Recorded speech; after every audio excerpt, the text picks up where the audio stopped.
Okay, so before you can have life, before you can have loam, you just have rock. And there's this incredibly powerful, super slow-motion process that breaks it all down. We're talking about weathering, the fundamental force that literally transforms inert stone into the raw material for every single soil on our planet. Just take a look at this. It's an incredible shot from one of the Apollo missions. You see, on the moon, rock is, well, it's just rock. Yeah, it might get smashed into dust by a meteor impact, but chemically, it stays exactly the same for billions of years. So what's the deal with Earth? What makes our planet so different? Why are we covered in what one writer beautifully called the ecstatic skin of the Earth, while the moon is just static and lifeless? Well, the answer comes down to one single word: weathering. All right, so here's what we're going to do today. We're going to trace that journey from moon dust to living soil. We'll get to know the three main families of rocks, and then we'll dive into both the brute force of physical weathering and, the much more subtle power of chemical change. And then we'll see what's actually left behind to create the very foundation of our world. So how does this whole transformation even get started? Well, it all kicks off when rock here on Earth's surface comes into contact with three things that are totally missing on the moon: water, air, and life itself.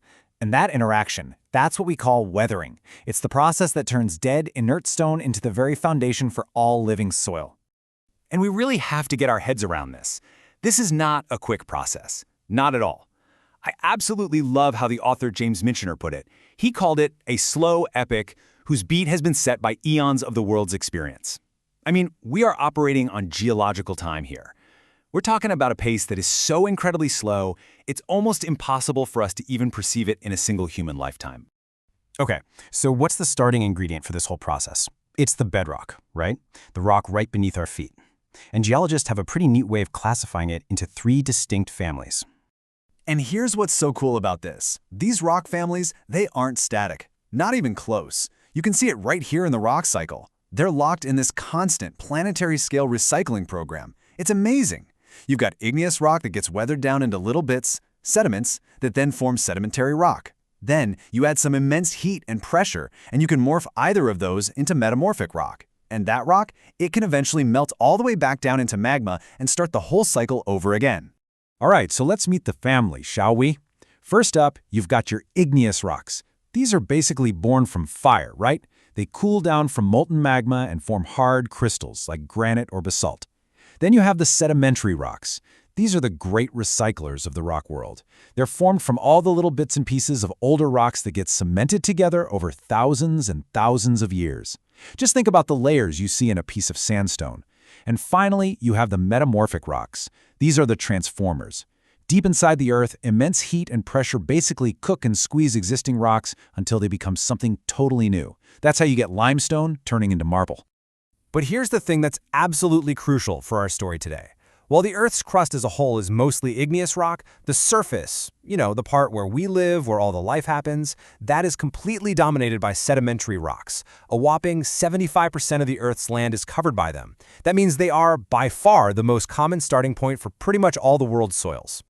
Okay, so how does this rock breakdown actually begin? Well, the first step is often just pure brute force. It's called physical weathering, or sometimes disintegration. And the key thing you got to remember here is that it's 100% mechanical. All it's doing is shattering big rocks into little rocks. It's not changing their chemistry one bit. And believe me, nature has a whole toolkit just for this job. Just simple temperature swings. Hot day, cold night, cause the rock to expand and contract over and over, creating these little stress fractures. Then, water seeps into those cracks. And when that water freezes into ice, we call that frost wedging, it expands with this immense force, enough to split a huge boulder right in two. Then, of course, there's abrasion. That's just the constant grinding action from wind, water, and giant glaciers. And hey, even life gets in on the act. You've got plant roots that can pry open fissures and animals that are constantly churning up the earth. And if you want a perfect example of just how much the type of rock matters, you have got to look at this. On the left, we've got a slate tombstone from 1798. Look how crisp the carvings still are. That's because slate is made of really tough silicate minerals. Now look at the one on the right. It's a marble tombstone, and it's almost 80 years younger, but you can barely read it. And why is that? It's because marble is made of calcite, a mineral that is just way more susceptible to weathering. It just can't stand up to the elements in the same way. I mean, this is a perfect visual, isn't it? This is weathering in action, right before our eyes. But look, all that physical smashing and grinding, that's really only half the story. The real transformation, the deep stuff, happens at the molecular level. This is where we get into the chemistry of change, what we call biogeochemical weathering. And here, minerals aren't just getting shattered into smaller pieces. No way. They are being chemically unmade and then remade into something completely new. So the key players in this chemical game are water, oxygen, and acids. And see that bio prefix in the name, biogeochemical? That's there for a reason, because life itself, plants, microbes, is a major source of those acids. So through a whole series of reactions, these agents attack the original or primary minerals in the rock. They fundamentally convert them into brand new secondary minerals.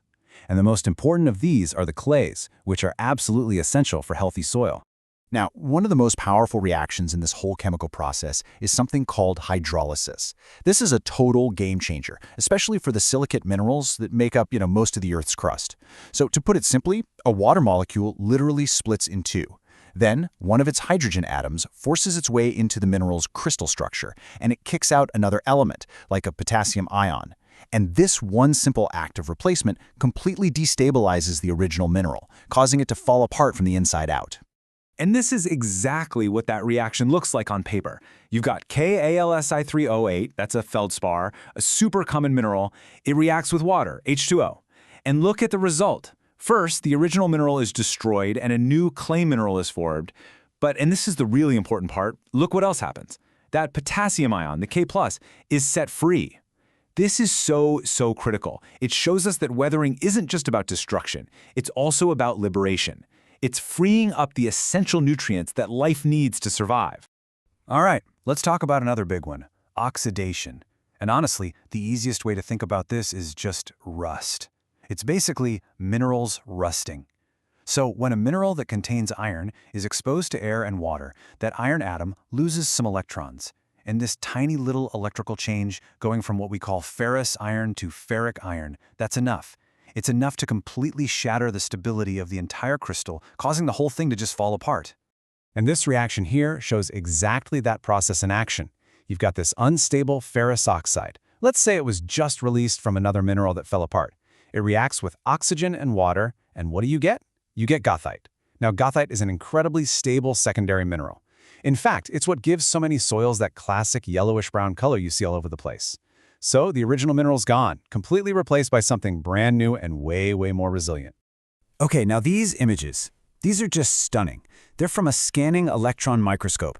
On the left, you can see this sharp, clean crystal of feldspar. That's our primary mineral. But look really close. You can see it's being actively eaten away, consumed, and it's surrounded by these flaky, layered structures. That's the new clay minerals forming. This isn't some abstract theory in a textbook. This is the chemical transformation caught right in the act. It's tangible, visible proof. All right, so after all of that grinding and dissolving and all this complex chemical transformation, what are we actually left with? What are the final products that go on to form the raw parent material for soil? Well, once a landscape has been really thoroughly weathered, you're basically left with three groups of materials. First, you've got the survivors. These are the incredibly tough primary minerals like quartz that pretty much withstood the entire ordeal. Second, you have the newcomers. These are all those secondary minerals, especially the clays, that were newly created during the chemical reactions. And finally, you have the ultimate holdouts, these super-resistant compounds like iron and aluminum oxides. They're pretty much the last stop on the weathering train. They don't break down any further. This table here does a great job of showing that hierarchy of survival. Look at the top. You have the undisputed champions of resistance, iron and aluminum oxides, with quartz right behind them. But then you go all the way down to the bottom and you see minerals like calcite and gypsum. These guys just dissolve and disappear in wet climates.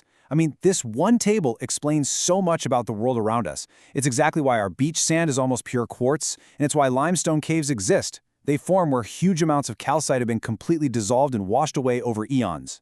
And this right here, this is the real payoff. Just look at this data.